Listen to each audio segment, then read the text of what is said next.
ধরেন আমরা যদি আমাদের জীবনটাকে দুইটা ভাগে ভাগ করে নিই, লাইক পার্সোনাল লাইফ আর প্রফেশনাল লাইফ।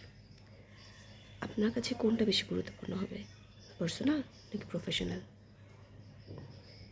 যদি আপনি প্রফেশনাল লাইফটাকে বেশি গুরুত্ব দিতে চান, তাহলে যেটা হবে, আপনার পরিবারের মানুষগুলোর সাথে আপনার একটা গ্যাপ তৈরি হবে। সময় দিতে পারবেন না, কোথাও যেতে পারবেন না, কোয়ালিটি টাইম স্পেন্ড করতে পারবেন না। কিন্তু প্রফেশনাল লাইফে আপনি অনেক ভালো কিছু করতে পারবেন, এটা স্বাভাবিক।